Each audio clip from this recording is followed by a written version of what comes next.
Yeah. So I think when I interviewed Eddie F, he was saying that Teddy used to share what he did, because it wasn't as if, well, I don't want people to know my secrets. Like, yeah, this is the technology I'm using.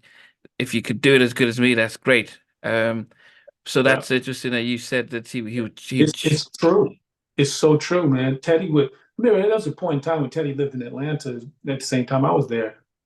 And we would talk on the phone. He'd be like, because we always call each other TR, right? So I'd be like, yo, um, at one point we had talked about doing a group, a duo. We were going to call it TR2. But I remember at one point he said, we were talking and he said, yeah, I'm using such and such now. He would just tell me what he's using. And then he said, yo, get a drive and meet me at the house. I'll give you a bunch of sounds, which was unheard of because when I remember one time I tried to get some sounds from somebody, they act like you're going to use the sounds in the same exact way. Mm, Teddy does that. Teddy will tell me what he's using. He'll tell me who to call so I can get hooked up. I remember when I first started messing with Pro Tools. He said, look, just call them and tell them who you are. They'll hook you up. I'm like, just like that? He said, yeah. I called him, told him who I was, and that's exactly what happened. And so from that point on, Teddy would always tell me, he'd be like, hey, what you working with now? And I said, I remember at one point when I started working with Reason and combining Reason with my MPC and Pro Tools. That's what Teddy told me. That's what he was doing. Like I use Studio One now because Teddy told me I use Studio One. So, and the thing about it is, the things that especially when he would tell you that, and then he would let you hear what he did with it, how could you not use it? yeah. Yeah, but he's very generous like that. When you think of a track like "Why You Want to Keep It From My Baby," was that was the title? Then you had to then write around it, or Yeah, that was the title. And what it was that Why You Want to Keep Me From My Baby was a song that he did and then wanted me to help finish for Aaron to sing because Aaron was having that issue yeah, okay, yeah, yes, yeah, with his baby being kept from him. yeah, So with me being a father and dealing with, issues that you have with the other parents sometimes when it comes to that, mm, I wait. So I kind of knew some of the things to say. mm, And but it was fun. It was just fun to collaborate with Teddy in any capacity like that because I have so much respect for him. It yeah. was great. I actually thought Aaron, because it felt very personal to Aaron, so I thought he must have written it. But yeah, That so was that, me. yeah, that's okay, Yeah, yeah. I mean, but it when was you, great. yeah, I mean, so I guess yeah, lots of then yeah, 2000, yeah, 2004. So everything he was talking about the future and all that stuff. Well, how did you? Because it's think about it. 2004 back then seemed like, oh yeah, we're gonna have flying cars. Right. That was the crazy thing because when we recorded that, I'm, that was I, I'm with the album right now, so 98. I'm with the album Oh right yeah, now, yeah. and I'm Yeah, like that was like 2000. 98, I think, right? Did Yeah, that come out 98? I'm just checking see here because it is strange that 98 or 99? yeah, it's probably about 99. But yeah, it just seems strange that I was listening to this the other day, and I'm like, you were talking about stuff that it seems as if, oh yeah, flying cars and stuff. I'm like, it was in 2004. So what were you thinking? Were you So just thinking futuristic? I was thinking futuristic, and that was before I realized that we move so slow when it comes to technology. You would have thought you would have thought that we would have been fully electric cars by now. No, it's still a struggle. But back then, I was trying to think like, and when you think about like, if it's like 98, 99, you think like 2004, it's like, I think there's an optimistic edge that people might have sometimes in thinking about how far we're going to be. And Yeah. then you get It's 2024, and it's like It's you have you still hear listened to it? rumors about flying cars. It's like, Yeah. Have you wow. listened to it since then? Just to see what you wrote? Oh no, 2004. I listen to every now and then because I just love how funky that track Yeah. is. No, as I said, I listened to it just I think 2 days ago, and I was like, yeah, no, this is happening. Yeah, so Man, it that is track. just that you know Oh, just yeah, it didn't age well, clearly. yeah.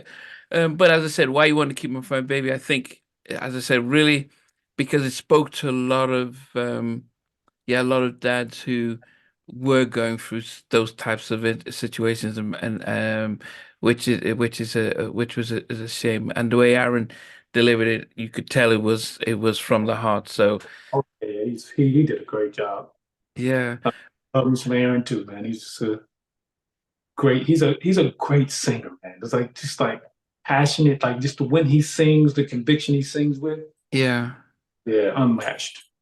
I mean, just as we wrap up, I guess for me it was just the thing that we didn't really touch was after the disappointment of Birdseye. Is that when you and then you so your manager, and I didn't realize that actually has an indirect the link was that your manager goes and joins LA, then all of a sudden they're moving up to Arista, Clive's getting kicked pushed to the side, and there's the Yeah, upheaval with the whole label and stuff. Is yeah. that when you had how does that then affect an artist on on a label? Your sophomore album's not doing doesn't do great. The people that were staring things, even LA, where who you used to chat with daily, is now moved away. Is that when you decided, let me move out or what? Well, actually, I left LaFace. I asked for a release. That was in '99. They moved to Arista, like was like 2000, wasn't too long after that. So it was Mm, all happening at the same time. The move was occurring, so the sale of LaFace was occurring, the move to Arista, me leaving LaFace, all that was happening in the same frame of time. And so I asked for the release, and LA granted the release. I was grateful that he did. It was just that after the release was granted, it was because my whole thing was what I knew at that point, the face was a sinking ship. Because what I knew was that once everything went up to Arista, there was going to be no more LaFace. mm. LaFace was being bought, and then it was just going to be no more. And so I was just like, I need to get off this ship. I just want to continue my career. So I just did it in the most diplomatic way possible, which was to reach out to LA, say, hey man, look, I really congratulate you on everything you got going on, new move and all that. I said, but I got to, I got to continue on. And I started with you. I think you should help me find a new place. So he set up some meetings with some different labels. They were not as excited or whatever. And then it just didn't work out. And so then I was like, I asked for the release and I got it. But once I got the release, and I don't know if this is how they have to do it, but this is how they did it, right?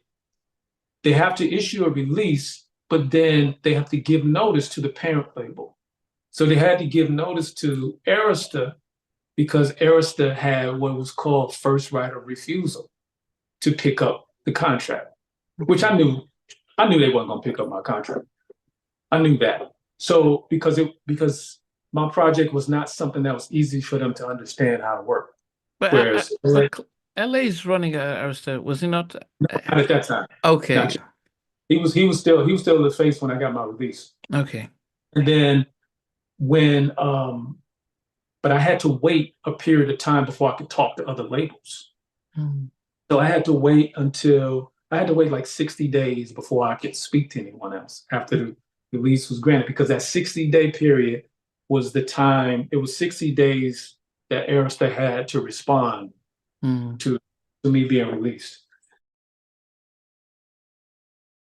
Hey guys, thanks for watching. Thanks for being a part of Halftime Chat. Please remember to subscribe, share, and comment. But most importantly, why don't you become a member of Halftime Chat? We've got amazing videos, amazing perks, and being able to support the channel. But Anyway, thanks for watching. Take care. I never participated in that kind of. And somewhere in between us for even loving us, on which I did miss you. What was it like growing up? She's still making an impact on 4 houses down. I have a couple pieces. trying to get this one and that one. That works for you, but just for me, No, okay, you're okay. They don't understand what Jodeci's voice meant in all spirits. Play it. And all these guys, they all work together. I mean, I love all different genres.